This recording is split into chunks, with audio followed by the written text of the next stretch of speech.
Estimados miembros del panel, y buenas tardes también a todos las personas que nos siguen a través del auditorio virtual para este coloquio sobre ciencia y sociedad, COVID-19, ciencia, participación social y decisiones políticas. Estamos llegando a la mesa número 15, hoy viernes 5 de julio, cuyo tema son los aportes de las ingenierías y del urbanismo, visión prospectiva. Van a participar en esta ocasión tres destacados profesionales: la doctora Kraila Alfaro, de la Universidad Andina del Cusco, el doctor Carlos Herrera Descalzi, del Colegio de Ingenieros del Perú, y el doctor David Ramos, viceministro de Vivienda, Construcción y Saneamiento. El tema de ingenierías y urbanismo ha sido reunido en una sola mesa para considerar los aportes que son evidentemente indispensables de estos dos grandes campos del profesionalismo y del conocimiento para los temas de construcción y de reconstrucción. En particular, en el Perú, desde los años 20 del siglo pasado, hubo un enorme despegue de la ingeniería basado en la antigua escuela de ingenieros, que se manifestó muy fuertemente en esos años y que pretendía centralmente cumplir lo que era la misión histórica de la ingeniería en el mundo, que es poner la naturaleza al servicio del hombre. En ese sentido, la ingeniería se percibía como el espacio de líderes constructivos, de líderes que conducían a una sociedad, a un país, a una región, al desarrollo. Naturalmente se pretendía que fuese un desarrollo integral. Las ingenierías tenían, como lo ha señalado muy bien Héctor Gallegos en uno de sus libros sobre ética de la ingeniería, tenía una visión prospectiva de enorme relevancia. Se consideraba fundamental la ingeniería para la construcción del país. Y las nuevas generaciones de esa época se desplazaban por todo el país buscando las mejores respuestas a los grandes desafíos que presentaba la geografía y la escasez de caminos y de servicios que tenía nuestro país en esa época. Entonces quisiera en primer lugar señalar que las ideas básicas que nos encantaría ver retados para producir esas respuestas. Sin embargo, en situaciones extremas, no solamente como la presente, sino como la del Niño Costero, los terremotos, los grandes deslizamientos de tierra, en fin, todos los grandes fenómenos geofísicos extremos por los que pasa el país, son temas que corresponden centralmente ser vistos por las ingenierías y por el urbanismo. Se ha hablado también, por ejemplo, de la crisis de la ciudad, y no solamente durante la pandemia, de una crisis que viene de décadas atrás, desde que el Instituto de Planeamiento de Lima no logró cuajar por intereses creados de distintos sectores económicos, no logró cuajar, y de todas maneras la ciudad se desarrolló de una manera inorgánica, cosa que se ha repetido en todo el país. Hay muchas soluciones que la nueva ciudad espera de sus urbanistas y de sus ingenieros. Pero la ingeniería no se limita ciertamente a los temas de construcción de infraestructura. La ingeniería tiene mucho que ver, por supuesto, con la producción eléctrica, con la producción industrial, con la producción de otras formas de energía, hidrocarburos, minería. La ingeniería está en todos los campos de la construcción de economía, y por lo tanto también tiene en esa misma medida un fuerte desarrollo en el ámbito de los servicios públicos, en particular en el de la salud pública, también por supuesto en la educación, pero fundamentalmente en la salud pública, porque la ingeniería desarrolla, por ejemplo, todos los aspectos técnicos de la telesalud y la telemedicina, la inteligencia artificial, la robótica de rehabilitación, la electrónica médica, la electromecánica, la mecatrónica, en fin, todos estos son campos de enorme importancia sin los que la salud pública no podría operar de una manera razonablemente bien. Entonces, en fin, todos estos grandes temas nos muestran el reto que el país, la sociedad en general, espera que sea visto y respondido fundamentalmente por los distintos profesionales de las ingenierías y del urbanismo. Dicho esto, quisiera pasar a presentar a la primera ponente, que es la doctora Kraila Alfaro, de la Universidad Andina del Cusco. Ella es arquitecta graduada en la Universidad San Antonio Abad del Cusco, con maestría en Ciencias Sociales, con mención en Gestión del Patrimonio Cultural por la Universidad Nacional Mayor de San Marcos, y es doctora en Ciencias de la Educación por la Universidad Andina del Cusco.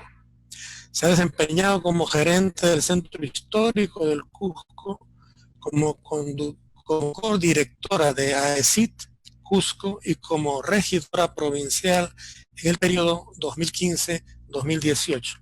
Es miembro de la Asociación ICOMOS Perú, coordinadora del Comité Científico Nacional de Centros y Villas Históricas.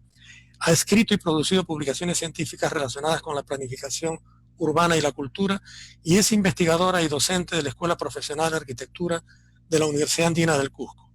El formato, como para usted, doctora, como para nuestros otros dos panelistas, es 8 minutos de una primera intervención, sucesivamente, y luego otra vez, con una segunda vuelta, 5 minutos cada uno.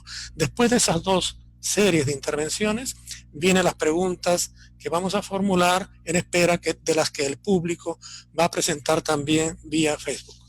Entonces iniciamos esto con la doctora Kraila Alfaro. Adelante, doctora, por 8 minutos. Gracias. Buenas tardes. En estos tiempos de pandemia, muchas preguntas han aparecido respecto al modelo, funcionamiento y uso de las ciudades. Se cuestiona si la rápida propagación ha tenido que ver con la alta densidad poblacional, los modelos urbanos concentrados, los sistemas de desplazamiento, los comportamientos sociales o la falta de medidas preventivas sanitarias. Para analizar estos factores, es necesario buscar alternativas desde la investigación multidisciplinaria y la participación de los actores públicos y privados. Este espacio, generado por Concitec, se convierte en una alternativa para repensar desde diferentes miradas a la ciudad como una entidad orgánica social, económica y ambiental, para visionar las nuevas agendas en la búsqueda de soluciones a un conjunto de nuevas crisis que no eran siquiera perceptibles hace menos de un año. Agradezco la invitación de la doctora Fabiola León Velarde y el equipo del Programa Especial de Popularización de la CTI, a los doctores Mayra Flores, Neiro Hidalgo y Benjamín Marticorena, quienes han llevado a cabo 14 mesas de debate durante estas 2 semanas de desarrollo del coloquio, con la finalidad de articular esfuerzos futuros en los campos de la salud, educación, ciencia y tecnología, lo social, ambiental, económico, político, cultural y urbano, así como a Carlos Herrera Descalzi y David Ramos, con quien tengo el gusto de compartir esta mesa. Las ciudades se construyen con los testimonios de diferentes momentos históricos, fenómenos que la llenan de sabiduría, tanto por la forma en que supera sus problemas, como por los fracasos en los que cae, exponiendo así sus debilidades, para retroalimentarse y enfrentar el futuro. O al menos debería ser esa la forma, pues la realidad nos demuestra que a veces hay cierta resistencia a aprender del pasado. En Latinoamérica, las ciudades han crecido vertiginosamente, debido a diferentes fenómenos como la migración, los cambios político-económicos y la globalización. Estos han generado el incremento progresivo en la demanda de servicios básicos y de abastecimiento de productos de primera necesidad. Según datos de la CAF, 8 de cada 10 personas viven en ciudades, haciendo un aproximado de 505 millones de habitantes que tan solo en 5 décadas se ha dado este acelerado crecimiento y la urbanización, transformando el continente de rural a urbano, habiendo alcanzado un alto nivel de urbanización en proporción a sus áreas urbanas y rurales habitadas. Este fenómeno se ha reflejado en la desigualdad social y económica, trayendo como consecuencia el crecimiento de muchas brechas, factor al cual podría atribuirse la forma en que se ha propagado la pandemia debido a la precariedad de los sistemas y servicios. Es cierto que ningún gobierno del mundo estaba preparado para el escenario que nos ha puesto la pandemia del COVID-19. Sin embargo, las dramáticas condicionantes antes expuestas de las ciudades latinoamericanas, así como su fragilidad institucional y política, hacen que esta batalla se vislumbre más dura. La pandemia aterriza en ciudades que ya tienen carencias en sus sistemas de transporte, en las cuales hay zonas completamente desarticuladas y sin acceso a los servicios básicos más elementales. En el Perú, el gobierno optó por el aislamiento obligatorio como medida reactiva ante la crisis, que si bien ha generado una recesión económica de la cual no vemos aún sus peores efectos, evitó hasta el momento el colapso de su ya débil sistema de salud pública. Sin embargo, a puertas de la nueva normalidad, el Estado peruano se tambalea entre la satisfacción de demandas populistas y la reactivación de los sectores económicos, lo que no necesariamente llegaría a atender el problema de los más pobres, quedando sin piso ante la evidencia de la falta de planificación. Los hechos lamentables de corrupción en los gobiernos locales hacen poco creíble que esté en las manos del mismo pueblo el camino para salir de esta crisis. Sin embargo, considero que es en la gestión pública de los gobiernos regionales y locales donde está la respuesta para afrontar el futuro y las consecuencias de la pandemia, pues estos son los que deberían conocer la realidad de su población, su territorio, sus recursos, potencialidades, así también como sus necesidades. Complementariamente, otro factor que ha potenciado los efectos del virus y que concierne a la ingeniería y la arquitectura es la forma como la inversión pública se ha utilizado en la construcción de infraestructura sin priorizar eficientemente aquella orientada a los servicios de calidad en salud pública. En muchos casos, no se priorizó y en otros se gastó en postas y hospitales que no estaban integrados a las redes de salud pública o no contaban con presupuestos para su funcionamiento o equipamiento. Todo esto sin señalar las carencias funcionales y de diseño en que caían las propuestas arquitectónicas, que no contemplaban soluciones acorde a su geografía o las necesidades reales de la población. Es menester reconocer que la problemática de las ciudades intermedias es tan relevante como el de las grandes urbes, pues también tienen que enfrentar problemas como los de la migración, la carencia de servicios básicos o el mismo centralismo en la escala de su territorio y de su relación con los territorios regionales. En este contexto se encuentran también las ciudades históricas, como ecosistemas altamente sensibles a los cambios de la economía, que fueron intervenidos bajo políticas de conservación y reconstrucción monumentalista, con una perspectiva de turismo muchas veces excluyente, que separaba la vida social de la oferta de servicios turísticos, por lo que en muchos casos llegó hasta la expulsión de los habitantes originarios de estos espacios, que finalmente derivaron un minuto, doctora. En la disolución del tejido social y urbano, el hacinamiento y la turistización de los pocos espacios aún habitados y finalmente en espacios vulnerables para la expansión del virus. En el caso de mi ciudad, el Cusco, aproximadamente el 30% de su población vive de actividades directamente relacionadas con el turismo, quienes han quedado completamente en el paro una vez iniciado el cierre de las fronteras y la inmovilización obligatoria, y sin ninguna perspectiva de reiniciar sus actividades en lo que queda del 2020. Ante esta realidad, el centro histórico de Cusco ha quedado en una especie de default y todos los agentes económicos y sociales que dependían están en un proceso de reformular sus inversiones, mientras otros esperan poder resistir hasta volver a un escenario lo más parecido posible al que tenían antes de la pandemia. El reciente caso... En la siguiente vuelta, por favor, puede continuar. Está bien, doctor. Gracias, doctor. Gracias. Voy a presentar entonces al ingeniero Carlos Herrera Descalzi. Él es ingeniero mecánico electricista, graduado en la Universidad Nacional de Ingeniería, con posgrado y especializaciones en la Universidad de Karlsruhe, Alemania, Instituto Nacional de Ciencias y Tecnologías Nucleares de Saclay, en Francia, y en el Laboratorio Nacional de Argonne, en los Estados Unidos.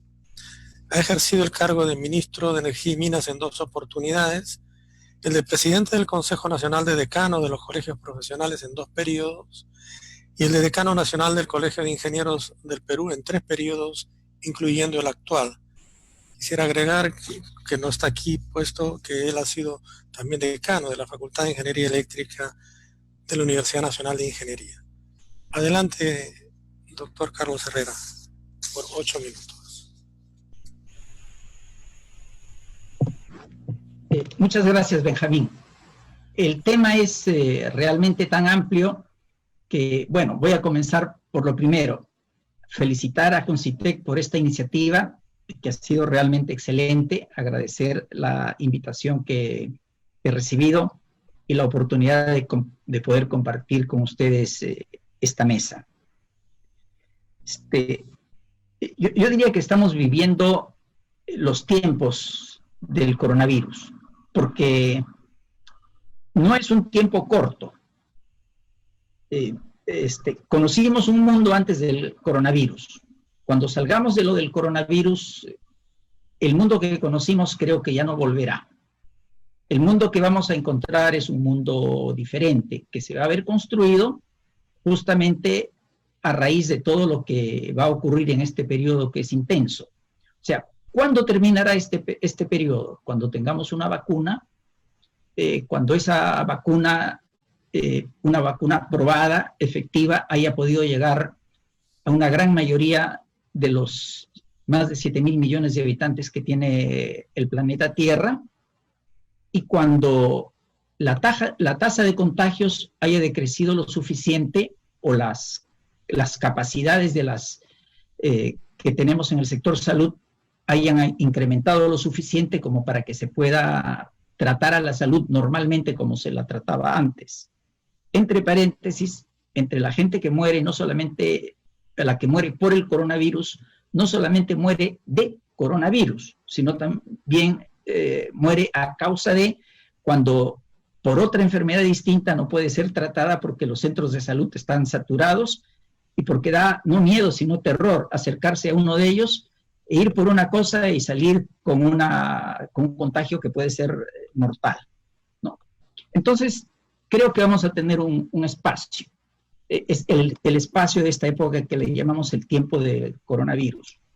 Creo que ese espacio también nos ha dado una condición única, una situación única. Poder estar encerrados, rompiendo nuestra rutina diaria, pensando qué hacer, y en todos los lugares del mundo inevitablemente ha provocado reflexiones acerca de la sociedad, de la conducta del hombre, de los propios valores del hombre, de la organización de la sociedad, de las prioridades que asignamos, y creo que la gran mayoría coincide en que es necesario realizar varios cambios. Muchos de ellos, los más importantes, relacionados quizás con 2 temas, ¿no? Uno de los primeros temas es lo que va a ser teletrabajo y la forma de trabajar que va a ocurrir en el futuro. Y el segundo tema, todo lo que esté vinculado al medio ambiente. Entonces, por ejemplo, el sistema que tenemos hoy en día, al disminuir las necesidades de desplazamiento, al desplazarse nuestra voz y nuestra imagen y poderlo hacer casi en simultáneo, entonces ha evitado enormes consumos de energía y de hidrocarburos. Cuando uno ve las cifras del mundo, se ve en el Perú, por ejemplo, el consumo de energía eléctrica bajó hasta un 30% y alteró enormemente la dieta en la cual se producía, porque pasamos a tener 80% de producción hidroeléctrica, o sea, 80% de energías limpias, cuando estábamos en 50-50. En hidrocarburos han visto los cambios enormes que han habido en el mundo, y van a haber muchísimos otros cambios que van a ir ocurriendo. Uno de ellos, por ejemplo, todos nosotros hemos tenido que acondicionar algún lugar en nuestros hogares para poder trabajar. Y me pregunto si en un futuro de teletrabajo, la forma en que se van a concebir las viviendas van a ser las mismas. Entonces, de repente vamos a tener que poner un poco más de espacio en la vivienda y menos espacio en la oficina. Hay otro tema que me asusta, que tiene que ver las medidas que se toman hoy en día, necesarias, por supuesto, para evitar el contagio, el distanciamiento social, la necesidad de que hayan menos personas. Entonces, menos personas en el transporte público, pero también menos personas en la actividad fabril. Y pasa por la mente que varios de esos trabajadores pueden ser sustituidos por robots, porque los robots no se contagian, pueden trabajar todos los turnos habidos y por haber, y tienen otras ventajas. El único problema es un costo de inversión. Con ese tema, como reflexión, me toqué en un tiempo tan lejano como la mitad de los años 80, cuando por primera vez en mi vida fui a Japón y en alguna de las fábricas me mostraron los primeros robots que existían. Desde entonces hasta acá, las capacidades se han multiplicado por 1.000 millones. Y con esas capacidades, hoy es solamente un tema de economía. Entonces, me hago la pregunta, ¿qué va a pasar con la inteligencia artificial y con la facilidad que hoy día habría de automatizar todo? ¿Qué va a pasar con los puestos de trabajo? Creo que nos generan todavía una pregunta grande, es decir, los cambios que vienen del coronavirus en la sociedad que nos suceda cuando pase esto, van a representar muchísimos cambios. Desde el punto de vista de la ingeniería, hay un punto en ella que quiero tocar que me parece importante para nuestro país en lo que tiene que ver con la propuesta de políticas. Leyendo algunos diarios de Francia, la pandemia tuvo su momento fuerte en China, un mes después, 2 meses después en Europa y un mes después en nosotros. Entonces nosotros hemos podido ir expectando esos 3 escenarios y casi si buscamos en los diarios de ellos estamos leyendo nuestro futuro dentro de 15 o de 30 o 45 días. Entonces, en uno de los diarios de Francia se decía, ¿qué pasa? ¿Por qué no tenemos acceso a las medicinas? ¿Dónde están los fármacos? Entonces descubrieron que las medicinas venían de China y de la India. Y se hicieron recién la pregunta, ¿cómo es posible que hayamos descuidado esto y que nosotros no tengamos esta producción? Y ahora que necesitamos, pues no estamos primeros en la cola ni segundos en la cola, ¿no? Esas son preguntas también que van a cambiar el mundo, que ya lo están cambiando, de hecho, ¿no? Y dentro de ello me refiero en especial a la ingeniería, porque la ingeniería finalmente se refleja en lo que uno puede construir. La ingeniería se refleja en obras, es todo un proceso. Tiene una parte científica, tiene una muy fuerte componente que es de carácter ético, y allí Benjamín hizo una excelente referencia a Héctor Gallegos, a quien aprecio y admiro mucho, y sus libros son realmente obras maestras de una persona que piensa profundamente y que además tiene la habilidad de poderlo expresar por escrito con mucha fluencia, en donde el cuestionamiento básicamente es un cuestionamiento ético, ¿no? Que son las preguntas que hoy día la ingeniería se tiene que hacer, porque el mundo construido de hoy en día es un mundo construido por ingenieros. Es cierto que no ha sido por voluntad de ingenieros o los temas exactos han sido. La ingeniería ha recibido un encargo y solamente se ha restringido a la capacidad de construir, cumplir o no poder cumplir el encargo, pero yo creo que en el futuro tiene que haber un componente ético mucho más fuerte sobre este tema. Otro tema de reflexión, y ahí termino por esta ronda, es la debilidad del ser humano frente al virus, ¿no es cierto? Leía el libro de Yuval Harari, me encanta el título en español, no es el mismo título en otros idiomas, el título en español es De animales a dioses, porque eso es más o menos lo que resume la evolución humana, y más o menos lo que se plantea es que en nuestro pasado bien lejano éramos animales y ahora estamos cerca de ser dioses. Y ese ser inteligente que ha podido crear las civilizaciones que ha creado el ser humano ha sido puesto en jaque por un ente que ni siquiera se considera vivo y que por supuesto no tiene capacidad de pensar. Entonces, el ser humano es enormemente vulnerable y hemos visto que nuestras organizaciones, nuestra sociedad, todo es enormemente vulnerable, y ese es un tema que también lo tenemos que repensar en la forma que desarrollemos las cosas en el futuro, incluyendo la evaluación de cómo valoramos las cosas. Allí paro y guardo... Muchas gracias, Carlos. Muchas gracias.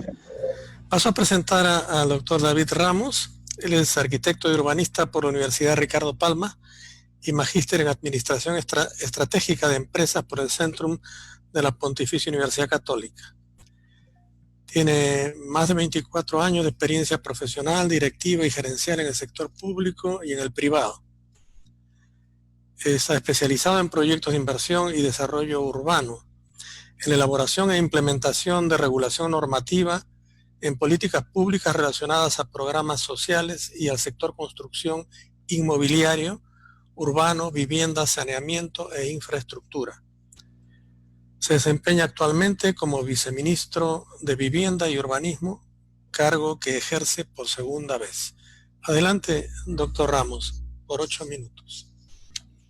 Bueno, gracias. En principio, felicitar esta mesa en la cual se ha hecho posible que estemos Kraila, Carlos y bueno, yo. Sobre todo se ha hablado bastante y seguramente en las mesas anteriores ya han discutido y han planteado los diferentes temas relacionados a la pandemia, ¿no? Lo que podríamos decir es que la pandemia ha evidenciado, ¿no?, una serie de carencias y potenciado además las necesidades, por ejemplo, y las brechas a nivel de los servicios, sobre todo, ¿no? En las familias y en la población más vulnerable, ¿no? También nos ha permitido reconocer y poner en agenda temas sumamente importantes referidos a las condiciones y a las actividades urbanas, ¿no? Hoy es tan peligroso, por ejemplo, viajar en transporte público, como se ha señalado, ¿no?, para movilizarnos a nuestros lugares de trabajo, para aquellos que están autorizados, ¿no?, a desarrollar estas actividades, a realizar las compras, trasladarnos para los comercios, a ingresar a los lugares públicos. Hoy día es casi un desafío, ¿no? Yo escuchaba un poco y decíamos que hoy día la vivienda, además de que es un refugio, es un lugar de trabajo por un gran sector de la población, ¿no? Y la ciudad se ha vuelto una amenaza, y eso es algo que debe de revertirse, ¿no? La ciudad como amenaza, porque uno se protege dentro de la vivienda, en el momento que uno sale, no solamente sale protegido, sino con todos los miedos y con todas, digamos, las preocupaciones referidas a no solamente infectarse, sino también atraer, digamos, el ingreso de la enfermedad a la casa, ¿no? Y entonces ahí hay un gran desafío por repensar la forma en la que vivimos, ¿no?, en los usos, en las necesidades, en las dinámicas dentro de la vivienda. Carlos hacía referencia a que las formas del uso de la vivienda van variando. Hoy, por ejemplo, cuando retornamos a la vivienda, es ideal tener pues un baño cerca, una zona de desinfección, algo impensable, ¿no?, digamos, en situaciones anteriores, ¿no? También es sumamente importante el uso, por ejemplo, que hoy día se da en varios espacios de la vivienda, ¿no? Ahora nos damos cuenta que el espacio de la vivienda o los nombres de los espacios de la vivienda deben ser diversos, ya no está, yo utilizo mi laptop, utilizo la oficina seguramente en la cocina, lo utilizo en la sala, es un multiusos. La vivienda se ha convertido en unos espacios multiusos, ¿no?, donde tenemos que resolver una serie de necesidades, por ejemplo, el uso de la terraza, ¿no? Hoy día, ¿cuánto necesitamos una terraza para recibir, por ejemplo, el aire o el calor del sol, ¿no? Y eso también son ahora, digamos, necesidades que se ponen en evidencia y que hacen repensar el trabajo y también la profesión, por ejemplo, de los que diseñan las viviendas, que son los arquitectos, ¿no? Y en el caso de la ciudad, yo decía que hay que repensar la forma en que vivimos y la dinámica de la vivienda, pero también hay que repensar la forma como nos relacionamos con el exterior inmediato, ¿no? Llámese barrio, la comunidad y por sobre todo con la misma ciudad, ¿no? Pensamos que esta crisis nos obliga a tomar una serie de, digamos, de medidas, que es una gran oportunidad también para tomar alternativas y lograr permitirnos una convivencia mejor, ya no solo, digamos, referida a la búsqueda de resolver necesidades inmediatas, como es el tema de las brechas, a través de lo que hace, por ejemplo, en este caso el sector vivienda, ¿no? Resuelve brechas vinculadas a la vivienda, al saneamiento, a la infraestructura pública, ¿no? Pero ahora hay que resolver otro tipo ya no llame brechas, sino necesidades inmediatas, que son consideraciones vinculadas sobre todo a la seguridad de la vida misma, ¿no? De las personas. Entonces ahí es importante mencionar alguna suerte de alternativas y conceptos que estamos revisando, por ejemplo, en lo que hacemos en el diario, de lo que nos corresponden las competencias de urbanismo, sobre todo, ¿no? Y es que es buscar recuperar espacios viales, espacios públicos para permitir, por ejemplo, la movilidad sana y segura en las ciudades, ¿no? Hoy día podemos estar hablando ya no de los grandes parques, la idea es que la población se traslade menos en la ciudad, y entonces acercar los servicios, acercar los comercios, acercar la vida misma urbana que el ciudadano realizaba antes, en el menor tiempo posible y en el menor, digamos, distancia posible. Y esto es tener un énfasis mayor en la dinámica que tenemos con nuestro entorno inmediato, que es el barrio. En la medida que nosotros nos desplacemos menos, va a ser mucho más seguro, por ejemplo, para las personas, ¿no? Y ahí estamos pensando en estos conceptos interesantes que antes lo veíamos de manera un poco lejana, ¿no? Sabiendo que tenemos dos grandes desafíos. Tenemos las partes consolidadas de las zonas urbanas, de los distritos más tradicionales, donde ya hay una consolidación que en alguna medida dificulta las intervenciones urbanas, pero eso no las limita del todo. Y tenemos el gran desafío de las posesiones informales o asentamientos humanos que están en la periferia y que han tenido un crecimiento sumamente desordenado, no planificado, como se mencionaba también por Kraila, ¿no? Y efectivamente ahí teníamos que poner énfasis en lo siguiente: las ciudades ya han crecido y se han establecido, sobre todo si tomamos como referencia las zonas urbanas, en las costas, por ejemplo, en el caso de Lima, de una manera muy desordenada, producto de invasiones, producto de habilitaciones informales, no formales, y esto conlleva que haya una serie de carencias que no han sido resueltas en el tiempo. Entonces, fundamentales, por ejemplo, para la gobernanza, que las municipalidades tengan los instrumentos de gestión que les permitan no solamente gestionar, sino administrar adecuadamente la ciudad, sus usos, cómo es su crecimiento, cuál es su dinamismo, dónde van a estar ubicados los proyectos que son relevantes, por ejemplo, para en este caso atender el post-COVID, ¿no? Y eso lo logramos a través de los planes de desarrollo urbano, que es una carencia histórica que han tenido no solamente que tienen nuestras municipalidades y gobiernos locales. Y ahí entonces el sector que yo represento viene poniendo énfasis en lograr que estos planes no solamente se desarrollen, y ahí apoyamos en la asistencia técnica y también el tema del financiamiento, sino que también se logren implementar, ¿no? Si no, terminan siendo documentos que están, digamos, archivados en el escritorio del alcalde de turno, y de eso no se trata, ¿no?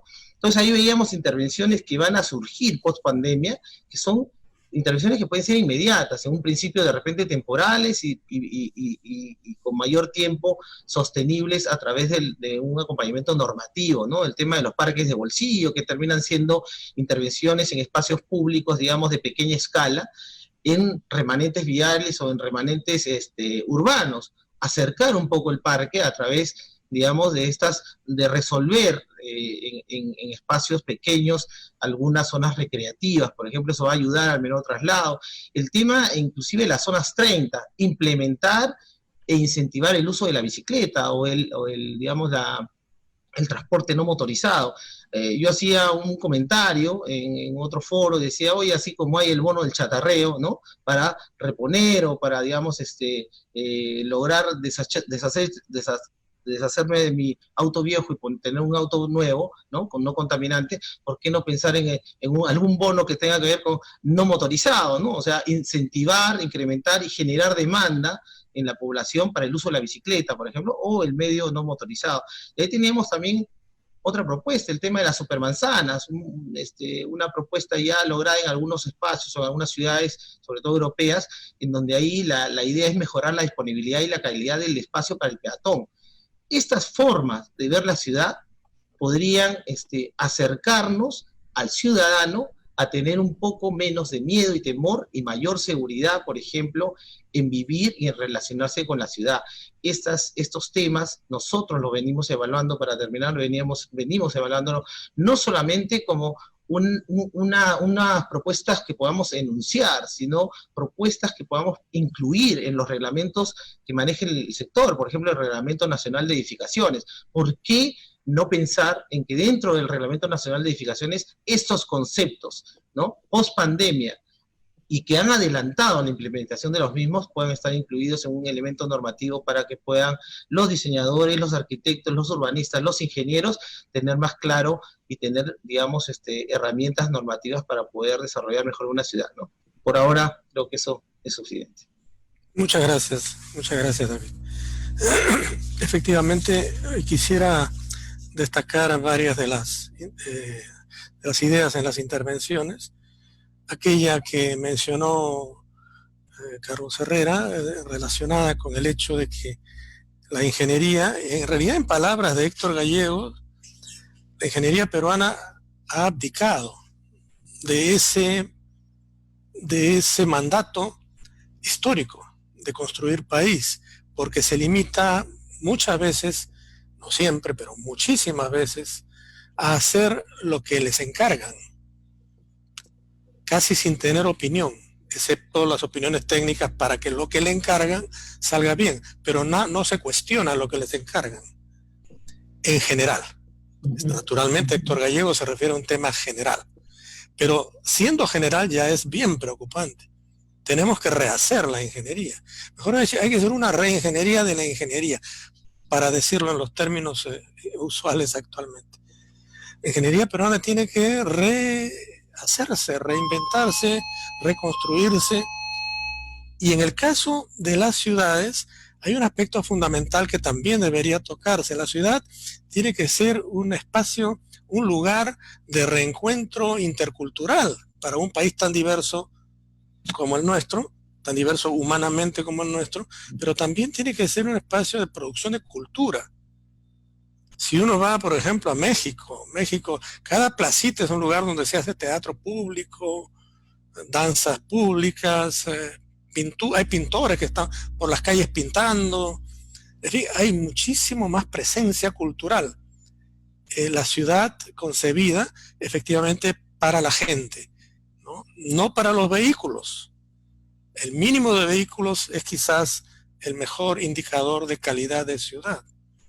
Y efectivamente todos estos sistemas, la pequeña agricultura alimentaria en Europa, por ejemplo, eso es ya un hecho casi generalizado en las ciudades. La gente tiene en su jardín, cultiva algunas verduras que consume, por ejemplo.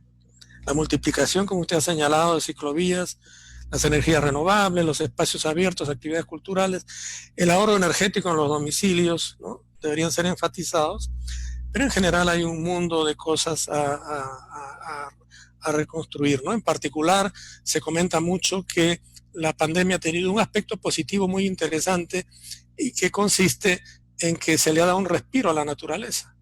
Uno ve ahora a los animales más o menos silvestres caminando por las grandes ciudades desoladas. Ahora están comenzando a retirarse nuevamente porque vuelve la gente a las calles.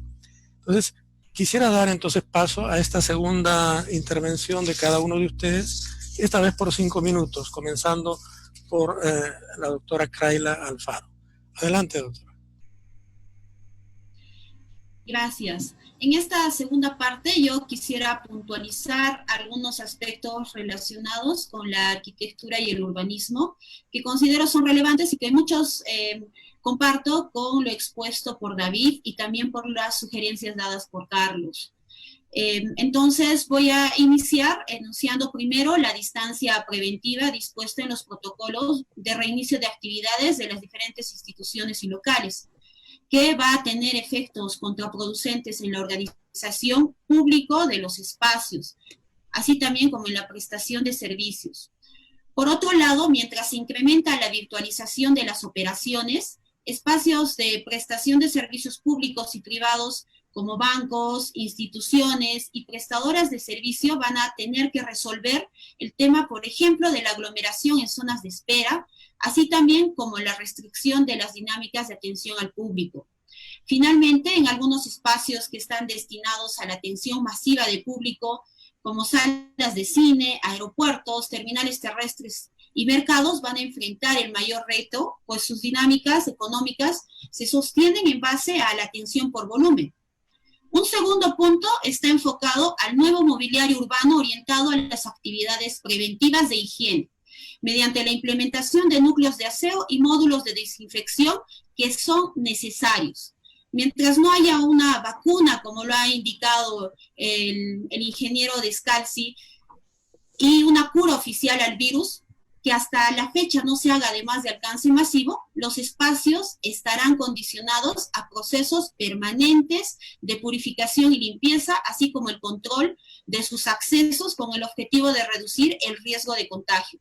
Del mismo modo, existe consenso alrededor de la correcta higiene de manos como el factor más incidente para la prevención de este contagio, por lo cual el implementar mobiliario para su práctica debe resultar necesario y convertirse progresivamente en elementos de mobiliario urbano básico en los espacios públicos. Tercero, será necesario replantear las políticas de movilidad sostenible y saludable, y qué bueno que el Ministerio de Vivienda también esté enfocando como una política pública y una política de Estado. Entonces, este va a ser un vector para reducir el riesgo de contagio ante la evidencia de que existen factores específicos que acrecientan la letalidad, como por ejemplo la obesidad o el asma, por lo cual deberá enfocarse también dinámicas que favorezcan a estilos de vida saludable. Cuarto, la crisis nos ha demostrado la precariedad de la ciudad histórica, porque tenemos las grandes urbes, las ciudades intermedias y también las ciudades históricas, que ante la ausencia del turismo como fuente de ingreso económico, hace que decaiga la supervivencia de los habitantes. Esto debe de darse como una oportunidad para recuperar la habitabilidad de estas ciudades, teniendo al ciudadano como objeto principal de la acción, como por ejemplo la diversificación de la oferta cultural que nos decía el doctor Martí Corena, ¿no? Y que va a estar orientado más a los habitantes de esta ciudad. Quinto, sería esperanzador un reenfoque de los programas de apoyo habitacional del Estado, reorientado a la atención del problema de la vivienda de calidad en el Perú. Más que como estímulo de dinamización del mercado de la construcción como ha sido hasta la fecha, en el cual se establezcan estándares de vivienda saludable como condicionantes para su desarrollo, así como el compromiso condicionado de los beneficiarios para respetar la infraestructura. Ante este panorama contradictorio, debo manifestar que creo que también se abren oportunidades para las ciudades donde lo más probable es que se haya que convivir por este virus por un largo... Un minuto, doctora. Un minuto. Gracias. En este escenario se nos brinda la oportunidad para repensar la distribución del suelo verde, así como la estructura de los usos del territorio y la morfología urbana para mejorar las condicionantes ambientales, ya no como un anhelo de futuro, sino como un accionar efectivo en el presente que está en manos de los profesionales, pero también de los ciudadanos e instituciones, por lo cual deberá ser un accionar orgánico e integral, pues está en juego la vida. Ahí me detengo para ir hacia el debate posteriormente. Muy bien, ahora van a venir las preguntas luego. Adelante, Carlos, por favor, 5 minutos. Sí, Benjamín. Dos temas me vienen a la mente, ¿no? Uno, la frase de Héctor de que la ingeniería ha abdicado, y otra, las oportunidades. Comienzo por la primera. En realidad, la ingeniería por sí no es que abdique. O sea, la ingeniería se desarrolla dentro de un entorno que le marcan las guías políticas, las decisiones políticas, y las decisiones políticas normalmente obedecen a las económicas. Al mezclar política y economía, te hago una reflexión. Es una reflexión que yo mismo me he hecho. Me preguntaba si el tema del lavallato y todo esto que hemos visto es un tema de corrupción. Yo creo que no es un tema de corrupción, es muchísimo más que eso. yo lo percibo como la captura del poder político por el poder económico, ¿no? Por la forma que se ha hecho, por la manera masiva y por los niveles hasta los que se ha alcanzado, si nos deja una imagen que duele muchísimo como ciudadano y como país, de que hayas visto que en los últimos 20 o 30 años, quienes han conducido al país, con la excepción de Valentín Paniagua, terminan habiendo sido o habiendo obedecido de alguna manera a intereses, a razones de temas económicos. Entonces te puedes dar una idea de qué ha pasado con la política, y la ingeniería está vinculada a las obras. Entonces ha tenido un impacto sobre la ingeniería. O sea, la ingeniería necesita oportunidades, como todas las profesiones necesitan oportunidades. Y si toco un poco el segundo tema, antes de volver al primero, a lo que me quería referir, creo que lo que ha sucedido, lo que está sucediendo, tiene un costo, y yo pienso que el costo que vamos a pagar es todavía mucho mayor que el que hemos pagado hasta estos momentos, así como veo que se desarrollan las cosas. Y inevitablemente el costo lo vamos a pagar. Aprendamos algo. Y el reto que deberíamos tener es hacer un país no mejor, muchísimo mejor. Cerrar muchos errores del pasado, y para eso se necesita voluntad, se necesita una claridad en las ideas, en lo que debemos hacer. Y te vuelvo ahí al tema de la ingeniería, ¿no? A los ingenieros peruanos muchas veces se les niega oportunidades. Cuando tú contratas la obra, y peor ahora que se van a hacer con estos esquemas gobierno a gobierno, el dueño de la obra viene de afuera. Entonces tú juzgas la competencia de los ingenieros peruanos o de la ingeniería peruana con la competencia de la ingeniería extranjera, por ejemplo, en los panamericanos. Pero la ingeniería que trabajaban los panamericanos no ha tenido las leyes peruanas, ha tenido las leyes inglesas. La ingeniería inglesa es eficiente y es eficaz porque tiene leyes inglesas. La del Perú se enreda en las leyes peruanas, en reglamentos y en leyes que están hechas para propiciar la corrupción. Y ese es un tema profundo en el país que es necesario cambiar.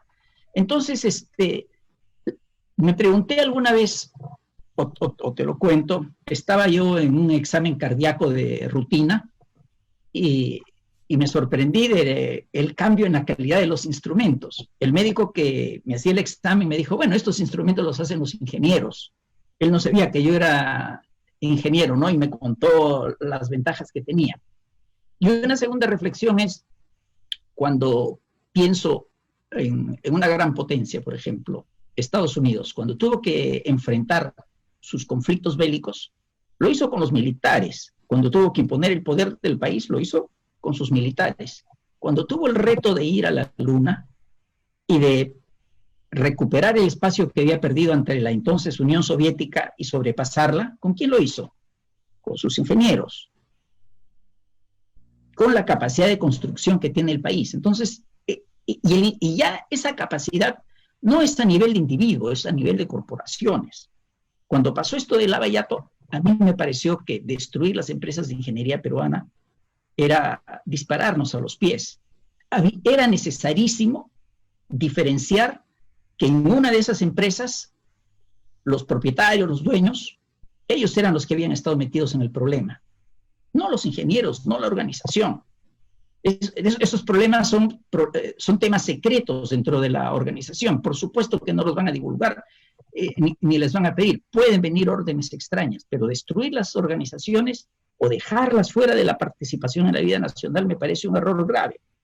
Entonces, estos temas merecen un debate. De hecho, el Colegio de Ingenieros está interesado en eso y lo va a realizar y lo va a discutir. Y por eso es que me gustó tantísimo el enfoque que ha tenido CONCITEC para tratar el tema de la COVID-19, mirándolo desde distintos ángulos, por distintos ojos y con distintos cristales. Y terminando aquí mi intervención, pues nuevamente ratifico mi felicitación por ello y ya pasará hasta la etapa de preguntas.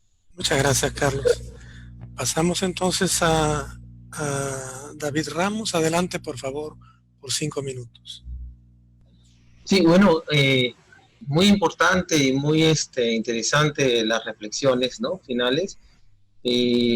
Únicamente mencionar que efectivamente nos queda un reto muy grande, no solamente como sector, sino como país, en las diferentes actividades, en las diferentes, digamos, sectores productivos, en la vida diaria, en el cómo retomar nuevamente lo que teníamos antes, ¿no? Seguramente, como se ha mencionado ahí, la vida va a ser otra. Definitivamente la pandemia nos va a cambiar, no solamente, yo decía, en la relación que tenemos hacia el exterior, sino inclusive en realizar las actividades propias del ser humano, ¿no? El trabajo, ¿no? La recreación, la alimentación, el cuidado, la seguridad. Todas las actividades del ser humano se van a ver afectadas y se están viendo afectadas por esta pandemia, ¿no? Entonces, sí tenemos un desafío importante en el caso de la vivienda, en el caso del urbanismo sobre todo. Hay que pedalear más, hay que caminar más. Efectivamente, la reflexión que se hacía referida a que la ciudad, como en otras partes del mundo, es una ciudad que permite tener espacios públicos integradores donde se realizan una serie de actividades, no solamente recreativas, sino culturales. Tenemos que empezar a buscar esa eficiencia en nuestras ciudades, ¿no es cierto? No solamente generar proyectos de inversión vinculados a satisfacer necesidades que también son básicas, el tema del agua, el tema del desagüe, ¿cierto?, el tema de la infraestructura vial, sino ahora también pensar, y eso nos ha permitido la pandemia, nos ha permitido espacios, ¿no?, en los cuales las personas hemos comenzado a reflexionar sobre la necesidad, y sobre todo las personas que tenemos esta responsabilidad pública, ¿no?, sobre el hecho de lo que estamos haciendo bien, qué podemos mejorar, de qué manera podemos repensar las cosas y los programas. Ahí mencionaba Kraila que había que poner mayores énfasis también en el tema, por ejemplo, de la demanda y los programas de vivienda, ¿no? Y efectivamente, nosotros, a la interna, es bueno comentarlo también porque el mundo, digamos, las personas, el público, son ávidos, me imagino, de saber de lo que está sucediendo, no solamente en el día a día en la ciudad, sino sobre todo qué están haciendo las autoridades, ¿no? Nosotros, por ejemplo, venimos trabajando varias cosas que ya teníamos pensado, pero que hoy día apura, ¿no es cierto?, el hecho de poder tenerlas ya terminadas. Una es, estamos revisando temas, por ejemplo, vinculados a los subsidios de alquiler, ¿no? Hemos visto cómo los primeros días de la pandemia las familias salían sobre todo las familias vulnerables, las que ocupaban cuartos, ¿no? Se ha evidenciado que hay un gran problema vinculado, por ejemplo, a la vivienda, ¿no? Que no cumple con las formas y las medidas adecuadas para cobijar, digamos, un gran sector de la población migrante, en este caso. Se ha puesto en evidencia el tema de que no existe seguridad. Por ejemplo, se dice hay que salir más con vehículos no motorizados, y sin embargo tenemos una infraestructura sumamente limitada en las ciudades vinculadas a las ciclovías, ¿no? Y aquellas ciclovías que existen en las ciudades no han sido diseñadas seguramente ni construidas con las normas mínimas para una eficiencia adecuada y una seguridad digamos, del ciclista, ¿no? El tema referido a la seguridad, y ahí también el tema de los programas de vivienda del sector. Nosotros hemos actuado rápidamente para controlar, digamos, y mitigar una vez post pandemia o post cuarentena, poder relanzar los programas del sector también para posibilitar a que mayor gente cuente con esto. Cuando uno dice, ¿no?, quédate en tu casa, ¿no?, quédate en tu casa, lo que uno está diciendo, quédate en tu vivienda, y entonces terminamos sabiendo que aquella gente que no tiene agua, aquella gente que no tiene vivienda, ¿dónde puede refugiarse en una situación como esta? Por lo tanto, una de las estrategias fundamental también para la post-pandemia es el otorgamiento y digamos, la promoción de la vivienda en el país, ¿no? Eso es lo final, y agradecer nuevamente también a todos los que han hecho posible estas mesas digamos, de charlas, ¿no?, de compartir ideas y lo que estamos haciendo cada uno de los especialistas que participamos. Muchas gracias. Han llegado algunas preguntas que voy a irle formulando. Son las siguientes. Voy a leerlas en realidad secuencialmente y cualquiera de ustedes puede tomar de esas preguntas las que considere para darles respuesta, hacer algún comentario, y aquellas que no considere pertinente responder simplemente las dejan pasar. Dice, una de las preguntas es: ¿se ha observado que los impactos del COVID tienen una relación con la densidad urbana? Respecto al centralismo de la población en ciudades como Lima, Trujillo, Arequipa, etcétera, ¿qué se puede hacer para distribuir mejor la población en otras ciudades? ¿Hay acaso algo que se pueda hacer en este campo? Es un asunto, me parece bastante difícil, pero tal vez ustedes tengan alguna aproximación de respuesta. Otra pregunta es la siguiente. El problema principal de nuestras ciudades es que no tenemos planificación urbana.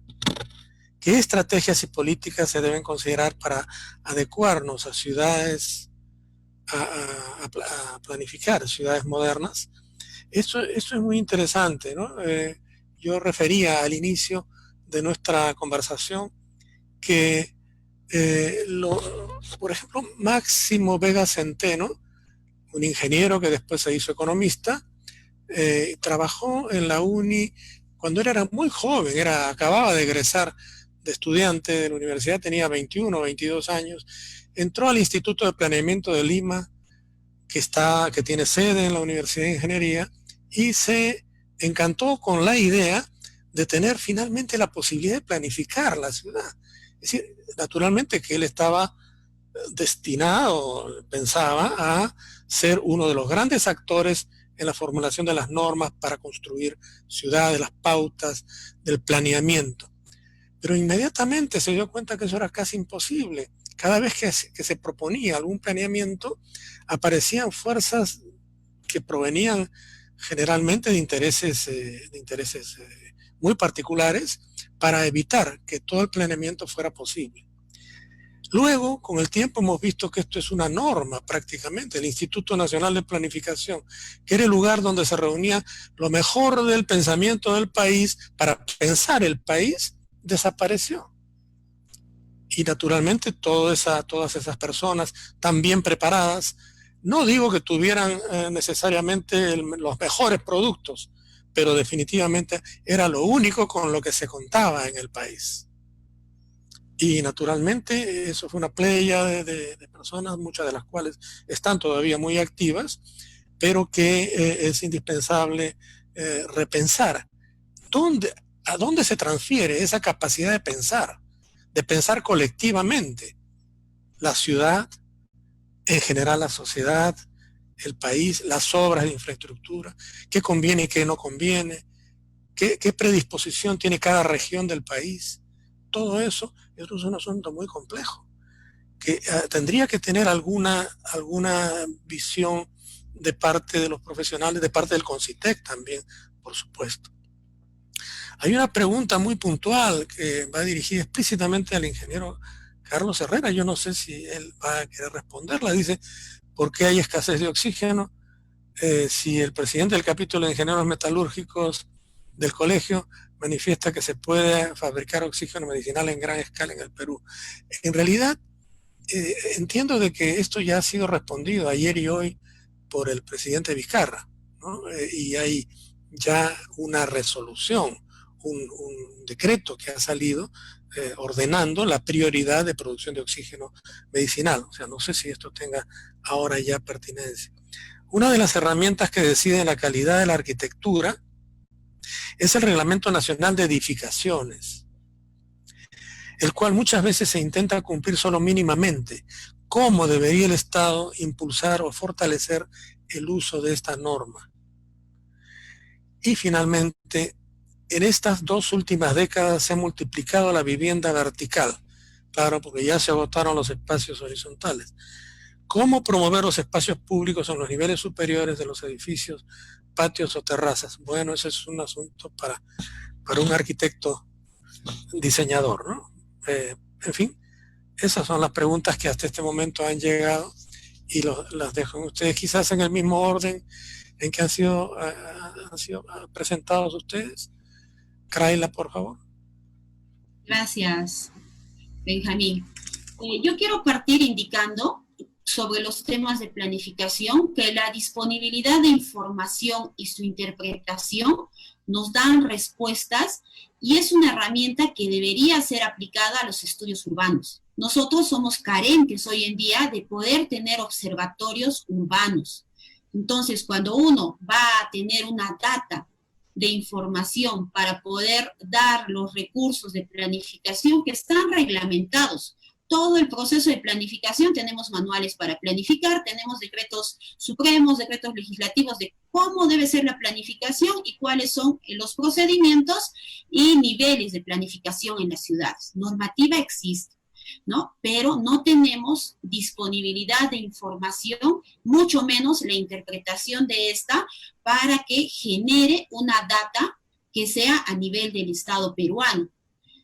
Considero además que es necesario tener una conducta solidaria, concertada y participativa, ¿no? A nivel ciudadano, a nivel institucional y de gobernanza, y a nivel de la población organizada y no organizada del país, para que esta sociedad manifieste y traduzca la comprensión y la visión de ciudad que se plantea en esta epidemia o en este tiempo de post-COVID. Entonces, el comprender las diferentes escalas de las ciudades, porque no solamente cuando hablamos de ciudades a veces es excluyente y nos referimos a las grandes urbes, ¿no? Pero el entender estas escalas de las ciudades y el repensar en modelos de desarrollo y ocupación territorial tradicional hace que sea un enfoque cuya mirada tenga que ser más colectiva y participativa desde cambios estructurales y orgánicos, ¿no? Eso como una visión general de la planificación en los diferentes niveles de ciudades que tenemos en nuestro país, sin ser divergentes en algunos casos, donde lo rural es completamente excluyente de lo urbano. Hay ciudades donde los dos se juntan y hacen una masa productiva. Entonces, eso en términos generales hacia la respuesta o la pregunta de planificación. Gracias. Carlos, por favor, ¿quisieras intervenir? Sí, Benjamín. A ver, déjame recordar una de las primeras cosas que aprendí como profesional en mi carrera para distinguir los ámbitos y los límites de cada profesión. Era una gran noticia decir que los científicos decían que el viaje a la Luna o el viaje a Marte era posible. Pero los economistas decían sí, pero que solamente podía viajar una sola persona, porque no había dinero para más. Entonces, la ingeniería no solamente es la técnica. La ingeniería es la búsqueda de soluciones cuando tienes en cuenta eso que en matemáticas se llama las condiciones de contorno y que en nosotros son las limitaciones que existen de distintas vertientes, porque lo que uno busca no es una solución ideal que resulte inaplicable, sino algo real que sea aplicable. Y eso iba con relación al tema del oxígeno, ¿no? La construcción, sí, es posible, todo es posible. Todo es posible si es que tienes el tiempo y el dinero necesarios para ello. O sea, los recursos económicos para hacerlos y el plazo que necesitas para poderlo hacer. Entonces, nosotros como Colegio de Ingenieros hemos ofrecido la ayuda en la construcción de las nuevas instalaciones hospitalarias. La verdad que entre que nos contactaron la primera vez, nosotros respondimos rápidamente y el siguiente paso, nos habían pedido 2 días para dar respuesta sobre algo, le dimos en 2 días, pero les dijimos que lo que pedían no se podía hacer en 2 días, sino en 2 semanas, y desde entonces pasaron 3 semanas.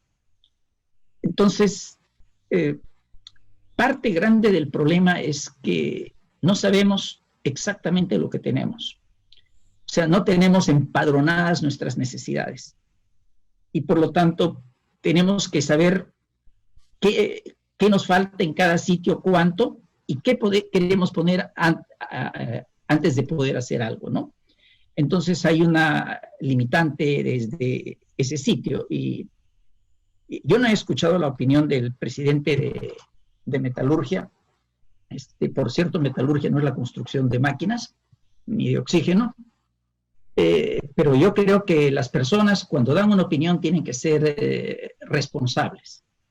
Tienen que estar seguros si le dicen, a ver, hazlo si es que lo puede hacer, ¿no? Cuando uno lo puede hacer, así es cuando la opinión de uno es entendible, es un apoyo a la sociedad y no una opinión que de repente no es del todo cierta, entonces, y más bien le causa problemas a otro. Déjame también darte una opinión respecto al tema urbano. Estoy en dos comisiones, una relacionada con el Ministerio de Vivienda, otra con la municipalidad, en la que miramos el tema y pensamos el tema. Entonces, se requieren soluciones grandes y no se requieren pasos intermedios. Cuando tú quieres alcanzar un objeto que se está moviendo en una determinada dirección, tienes que apuntar para adelante para poder llegar al mismo tiempo que él, para poderle ir más rápido, para poder acortar las distancias. Entonces, por ejemplo, ¿no? Tiene sentido que hoy día derribemos casas, incluso casas que ya son un patrimonio cultural en muchos casos, ¿no?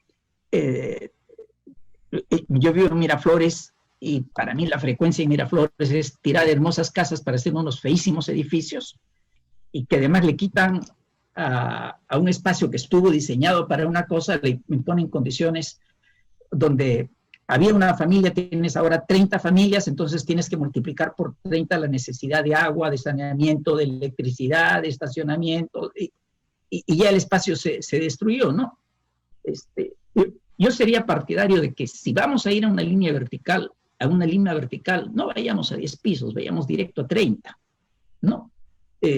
Eso hay que mirarlo con la economía, con el hecho de una construcción que tiene que ser en zonas sísmicas, con el valor que adquiere el terreno por las distintas condiciones, etc. Y otras cosas tenemos que plantear plazos mucho más largos para condiciones que puedan ser posibles. Tú en 10 años, si haces para resolver los problemas de hoy, de repente terminas agravando los problemas de hoy. Entonces hay que mirar 50 años. Muchas de las cosas que hoy tienen valor, que no sea valor, un patrimonio cultural o histórico, en 50 años ya son cosas viejas, de poco valor. Entonces, desde hoy habría que pensar cómo son los cambios que uno quiere hacer, ¿no? Y los retos y las situaciones como las de hoy, hay que mirarlos como oportunidades. Son oportunidades, son retos, pero son oportunidades, son fuentes de trabajo, son fuentes de riqueza, son fuentes de realización y son fuentes de un destino no mucho mejor. Muchas gracias, Carlos. Gracias. Adelante, por favor, David. Sí, voy a tratar de dar algunos comentarios respecto a las preguntas que se plantearon, ¿no? Efectivamente, se preguntaba sobre la densidad, ¿no? El tema de la densidad. Miren, antes de la pandemia, había casi una coincidencia a través de la gran mayoría de especialistas, urbanistas, que defendían el hecho de las ciudades compactas, ¿no? El hecho de que mientras más definida está la ciudad, mejor atendida está esta, ¿no? De repente ahí con conceptos vinculados al DOT, que es el desarrollo orientado al transporte, ¿no? O sea, pensar una ciudad que esté, o varias ciudades que estén interconectadas, y esta ciudad compacta pueda tener algún tipo de densidades, justamente para no abarcar un gran territorio y extender así también las carencias y necesidades y los presupuestos vinculados a los servicios, por ejemplo, ¿no? Pero post pandemia nos damos cuenta ahora de que hay una corriente cada vez más fuerte vinculada al hecho de que no sería recomendable densificar más, ¿no? Por un tema de seguridad. Mientras haya mayor población junta, es más riesgoso. Entonces, hoy en día uno puede buscar de que, por ejemplo, en Lima, algunas casas de playa o casas de campo pudieran ya no ser de campo o de playa, sino una decisión de vivir permanentemente post pandemia en este tipo de casas, ¿no? O sea, mientras más alejado de la ciudad, a veces para algunas personas es una decisión de protección. Entonces, en los temas de densidades, sí, pues hay toda una especie de discusión, digamos, académica, discusión técnica, sobre hacia dónde debieran de ir post pandemia las ciudades. Densifiquemos más, mayor altura, y ahí el ingeniero ha sido también muy claro al decir que no necesariamente en ciertas zonas, ¿no es cierto? La idea es repensar la ciudad y buscar los espacios donde se pueda densificar adecuadamente, ¿no? O si no, no, o respetar y preservar más bien una zona que tiene un carácter, que tiene una historia, que tiene una personalidad propia de la, digamos, de la población en donde ésta se desarrolla, ¿no? En el tema de la planificación urbana, la importancia radica, y se dijo, respecto a lo que son instrumentos de gestión que no han estado siendo no solamente elaborados, sino tampoco en los casos donde había respetados o implementados, ¿no? Hay un problema de gobernanza. ¿Y por qué digo gobernanza? Porque la estructura política, ¿no?, del Estado también tiene un gran tema, digamos, pendiente, ¿no? Tenemos, por ejemplo, en la ciudad de Lima, el alcalde provincial, ¿no? Y en realidad el Callao, que es prácticamente es la Lima extendida, uno no sabe dónde es el límite del Callao, salvo que uno pasa de la avenida Colonial a la otra y en una cuadra está en una provincia o en otra, y tenemos una cantidad innumerable de alcaldes distritales, ¿no? 50 y un poco más de repente, y entonces esto fragmenta, o se genera una visión fragmentada de la ciudad, decisiones, digamos, propias de los intereses, seguramente los vecinos, decisiones propias que se toman a partir de promesas de campaña, decisiones personales o visiones particulares que no necesariamente forman parte, digamos, de una ciudad integrada, ¿no? Entonces ahí tenemos un problema grande también, un desafío a futuro, de que no sé, habría que mirar si es relevante o no tener tantas autoridades, digamos, definiendo, ¿no?, aprobando parámetros, alturas, aspectos técnicos vinculados a una zona ciudad, ¿no? Entonces, en el tema de planificación urbana, eso quisiéramos nosotros como sector también impulsar. En el tema del Reglamento Nacional de Edificaciones, otra de las preguntas, sí, pues el Reglamento Nacional de Edificaciones, conjuntamente con el Código de Construcción Sostenible, que hoy día el Ministerio está modificando, actualizando, ¿no?, que va a ayudarnos a ¿qué? A tener una mejor ciudad. Son reglamentos que, por lo menos el Reglamento Nacional de Edificaciones que están establecidos, sean tomados en cuenta y consideración y formen parte de la evaluación de la Ley 29090, que es la ley que regula las licencias de habilitación urbana y edificación. Y ahí sí tenemos y coincidimos en la importancia de que este reglamento sea no solamente utilizado, sino forzosamente de carácter vinculante para poder realizar o presentar un proyecto inmobiliario. Y por último, el tema de la vivienda vertical. Bueno, el ingeniero Herrera Carlos Herrera Descalzi lo ha mencionado muy bien, ¿no? En el hecho de que hay parámetros, hoy día hay zonas en las que se permite 10 pisos, 11, él menciona, hoy definamos una zona y vayámonos de repente hasta 30, que podría ser algo interesante y una propuesta innovadora en un país como el Perú, pero ahí lo que podría decir es que lo que nos obliga a repensar también el tema post-COVID es que la vivienda vertical va a tener que tener ahora usos mixtos.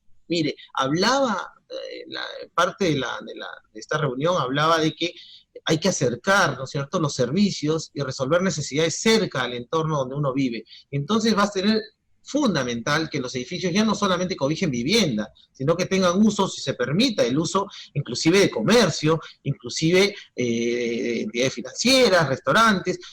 Eso va a permitir, la bodega, ¿no? Eso va a permitir que la gente se traslade menos, ¿no? Y por último, terminar, muy sencillo, esto nos está generando un desafío y lo que nosotros debemos de tener como población, como país, como mundo, mucha resiliencia, ¿no?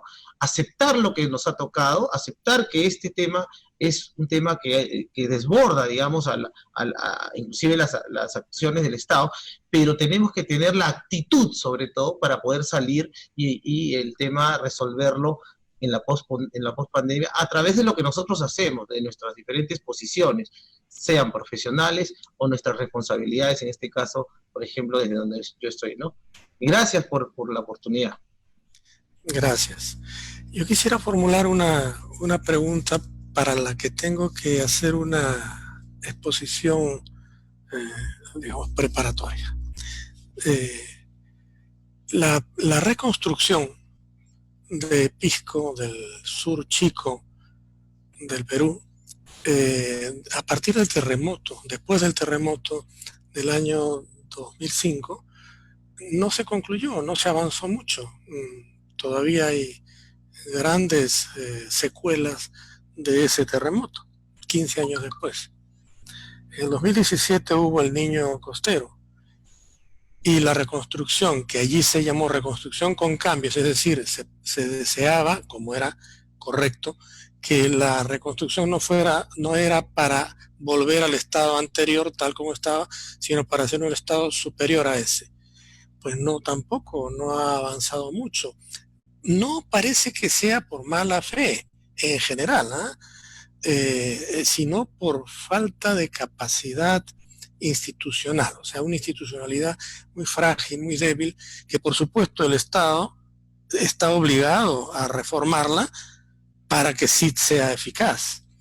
Ahora, esta otra reconstrucción, que obviamente no solamente tiene que ser con cambios, sino un cambio radical, como ha señalado Carlos Herrera, esos cambios, ¿cómo va a ser posible seguir esperando que los realice únicamente el Estado cuando ha mostrado toda esta debilidad institucional y poca visión prospectiva? Es decir, enlazar unos aspectos estrictamente, por ejemplo, urbanos o rurales, con otros aspectos antropológicos, económicos, en fin, culturales, y con los temas de distribución territorial de las instalaciones de salud, de infraestructura, en fin, todo este conjunto complejo de grandes temas tienen que trabajarse conjuntamente y aparentemente el Estado no está en condición de hacerlo, por más buena fe que tenga, por la debilidad institucional. Lo que quiere decir que hay que innovar en la manera como se enfrenta e incorporar la participación social con mucha mayor fuerza. Por ejemplo, como señaló hace un momento Carlos, la incorporación de los colegios profesionales, de las universidades, especialmente de aquellas que realizan investigaciones, que tienen una alta performance de actividad tecnológica, de diseño, que hay mucha experiencia vivida, que tiene muchos profesionales bien preparados. Y por supuesto también con la anuencia de los distintos sectores sociales a los que va a ir dirigido ese cambio que se hace. Eso no se ha hecho, no se ha adoptado. El Estado quiere con sus propios mecanismos tan frágiles, tan débiles, abordar un tema tan complejo, un asunto tan complicado, sin asociarse con todos los sectores que pueden ir aportando. Claro, ciertamente el Estado tiene que ser el que conduce, pero quisiera ponerlos en este escenario futuro de un muy probable cambio climático, tal vez incluso cercano. ¿Qué pasa si dentro de 20 años hay un cambio climático que, por cierto, es muy probable que si sucede, sería equivalente a 10 pandemias como la que estamos viviendo hoy? No sería menor que esta pandemia, sino bastante mayor. Entonces, hay que prepararse en muy poco tiempo, aprender en muy poco tiempo para eso.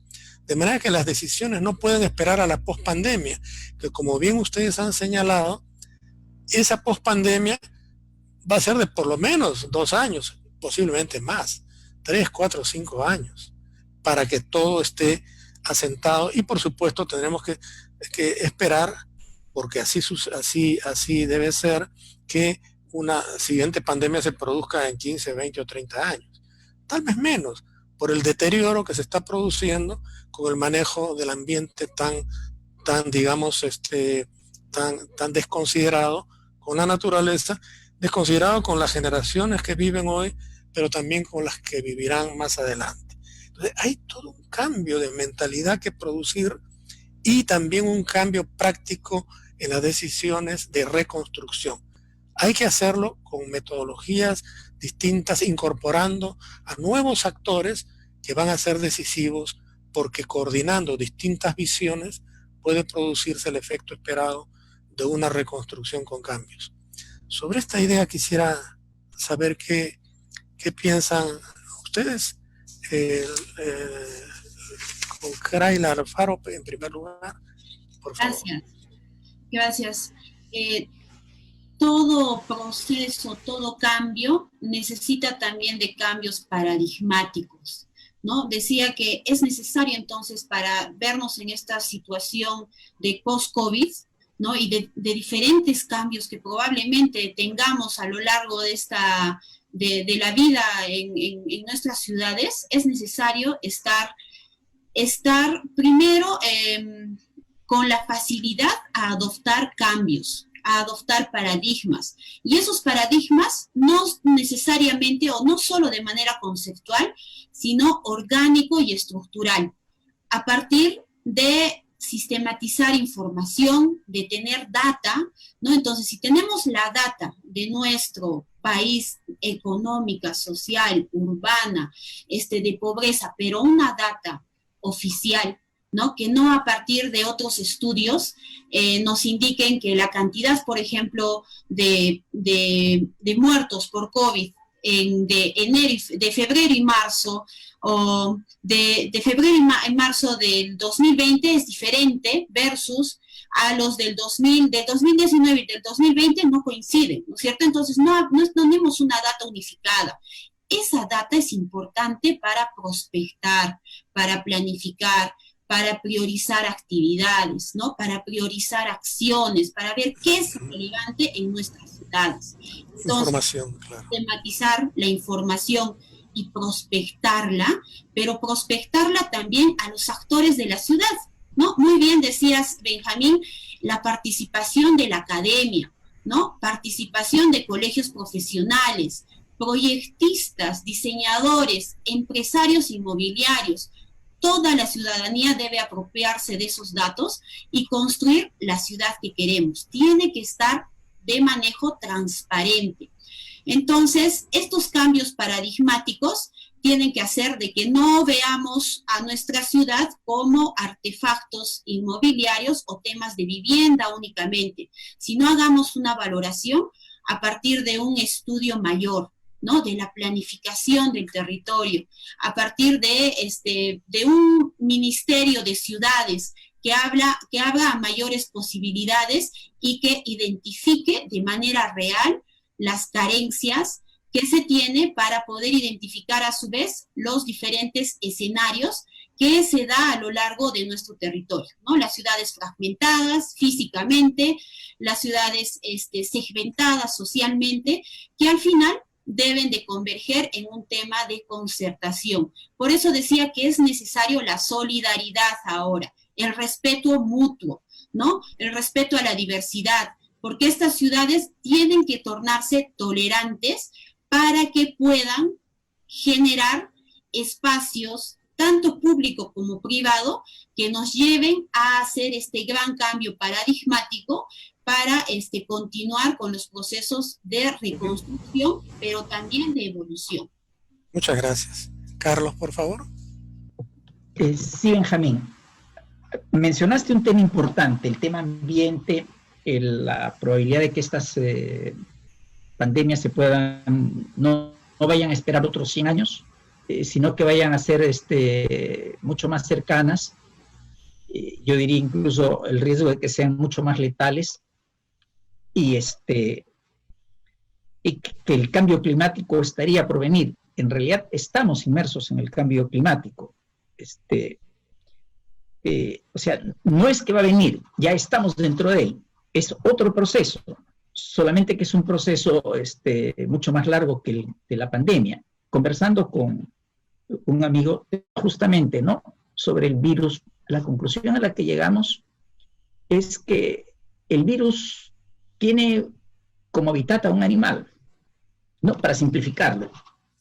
Y y esa masa de animales se está reduciendo porque el hombre está invadiendo sus sitios. Entonces, el virus cohabita con ese animal. Si lo mata, muere el virus. Y el virus lo necesita para reproducirse. Entonces, lo que busca es saltar a otra especie animal, a la humana, ¿no?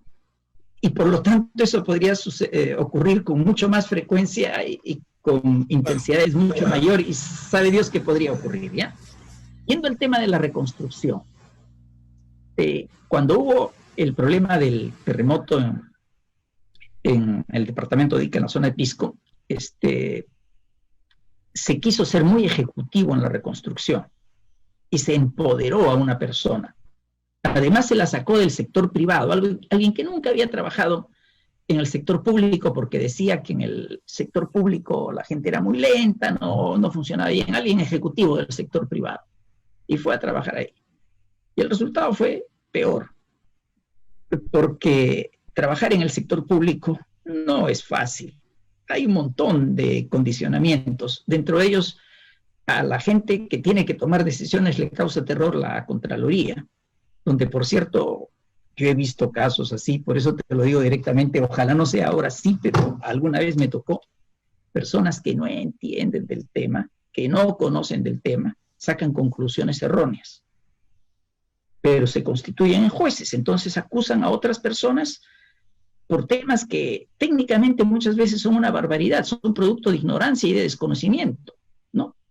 Yo tenía el caso de una señora que de una profesión que no es ingeniería y mucho menos ingeniería de hidrocarburos estaba discutiendo decisiones sobre hidrocarburos, ¿no? Entonces, el funcionario público se aterra. Y hay otro enorme daño. Antes de estas reformas de los años 90, cuando tú tenías un funcionario público, era un funcionario público realmente de carrera. Se había identificado con la institución, era un hombre en el cual se veía dignidad, era un cargo digno, así por lo menos se veía en tiempos muy antiguos, y era una persona identificada y la memoria de lo ocurrido estaba en su cabeza. Hoy día tú ves sitios donde tienes un cambio presidencial cada 5 años, eso significa cambio de gabinete. Y en un periodo presidencial no hay un cambio de gabinete, hay varios cambios de gabinetes. Hay sectores donde lo sacas en promedio, un ministro te dura 1 año. Y con el ministro salen el viceministro y salen toda una serie de funcionarios. Entonces, el Estado no tiene memoria. Toda la información que tiene es muy reciente, toda la experiencia se pierde y esa es una enorme debilidad. Y cuando eso lo llevas a los gobiernos regionales es peor. El candidato a alcalde, lo único que puede ofrecer son los puestos de la alcaldía. Entonces, si él gana, sus allegados van a los puestos y comienzan a aprender de cero. Y cuando ya aprendieron algo, 4 años después, viene otro alcalde y los saca a todos de nuevo y a comenzar la historia desde cero. Entonces, el Estado es débil, primero porque los incentivos son muy pocos. No hay una verdadera carrera que se necesita. O sea, el Estado humanamente se personifica no en la persona que se elegimos cada 5 años como presidente, no, y los gabinetes que tiene, en las personas que trabajan permanentemente en el Estado, que debería ser una carrera y debería ser algo que satisfaga también las necesidades de la vida de esas personas para que puedan rendir adecuadamente. Y cuando haya un cambio, que son importantes, fundamentales los cambios de poder cada cierto tiempo, pero eso no significa cambiar a todo el estamento que está trabajando, y no se debiera aceptar, los puestos públicos no pueden ser trofeos de guerra, ¿no? En ningún caso, y eso para mí es un tema de moral pública. Entonces, eso, le sumas las investigaciones de todos lados, por quítame estas pajas, los escándalos, sin saber de qué se trata, entonces, y una cosa que es real y que nos hace muchísimo daño, lo profundo que ha entrado la corrupción en el país. Entonces, preguntémonos si con ese escenario puedes hacer una reconstrucción. No tiene que ser una reconstrucción hecha por el Estado. El Estado no tiene empresas de construcción, el Estado contrata empresas privadas para que hagan la construcción, pero la empresa privada generalmente pasa esto, contrata por debajo del precio para ganar la licitación y luego se conoce todos los vericuetos de la ley para ahí recupera sus costos y terminas pagando adicional por esto, adicional. No es que los adicionales sean malos, no es que no deban existir, pero se abusa de ellos, ¿no? Entonces es un problema bien complejo. Que a veces muchas gracias, Carlos. Es comenzar gracias. De abajo. Muchas gracias, Carlos. Y hemos rebasado en un minuto la hora, pero nos queda todavía una breve intervención de David. Por favor, David. Solamente hacer un comentario. Efectivamente, es impopular cuando uno quiere referirse a, por ejemplo, al desastre de Pisco, ¿no? Del año 2007, o de la reconstrucción. La participación de los diferentes actores, ¿no? Es fundamental para obtener, digamos, beneficio. Eso totalmente de acuerdo. Pero se asume per se, ¿no? Se asume que quienes participan en el sector público no necesariamente proceden del ambiente, el ámbito de la investigación o digamos, del ámbito académico, el mundo académico. No necesariamente es así. Por experiencia puedo comentar de que muchas de las actividades y acciones que desarrolla el sector, y bueno, la parte que me toca a mí, ¿no? Sí contamos y sí nos asistimos y invitamos inclusive a los diferentes actores. No siempre con éxito. Mira, en noviembre, más o menos, a raíz de que estamos hasta ahora diseñando un programa vinculado a la vulnerabilidad sísmica, ¿no? Justamente refiriéndose a medidas preventivas antes de que suceda algo. Yo particularmente llamé a diferentes decanos de las universidades, ¿no?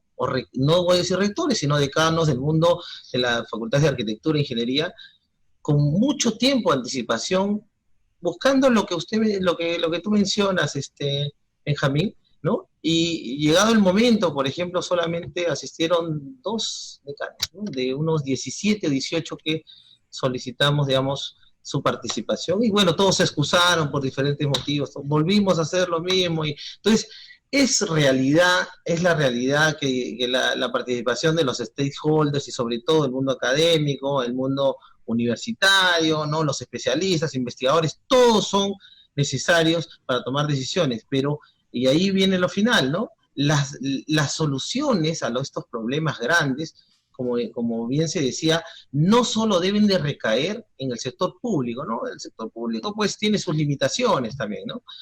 Debe haber un cambio también de actitud, ¿no? Y predisposición también de los diferentes actores y del ciudadano en general, ¿no? Muchas gracias, David. Muchas gracias a todos, por favor. Nuestro mayor reconocimiento por esta ilustrativa participación de cada uno de ustedes y al público. Quisiera dar lectura a tres mensajes que creo que pueden ser útiles para ustedes mismos y para el público en general. El CONCITEC tiene una biblioteca virtual con más de 6.000 publicaciones científicas sobre el COVID 2019 que pueden ser vistas en la web del CONCITEC, ¿no? Y todo está muy en secciones, de manera que uno puede ver lo que compete a cada especialidad, a cada tema en particular. Luego tenemos también el Observatorio de Oportunidades COVID-19, donde se publican diversos llamados a concursos a nivel internacional para acceder a fondos de investigación. El mismo CONCITEC ha convocado, desde que se inició la pandemia hasta hoy, 2 concursos de investigaciones por alrededor de 11 millones de soles. O sea, ha volcado gran parte de su economía a esa emergencia. Y ya esos proyectos están dando resultados en las universidades principalmente, fundamentalmente en las universidades. Y luego también quería mencionarles que hay un observatorio de ciencia, tecnología e innovación que contiene una selección de documentos sobre gestión, programas, políticas y perspectiva tecnológica, así como otros principales observatorios dirigidos a la comunidad científica y tomadores de decisión. Y finalmente decirles que al terminar esta mesa, o sea, dentro de un minuto, quisiéramos pedirle que todavía permanezcan en el Zoom y en silencio para que hasta que nos den la indicación de que sea cerrado el streaming, porque hay un delay, hay una separación y entonces lo que estamos hablando todavía no lo han escuchado los auditores. Muchas gracias a ustedes, un fuerte abrazo.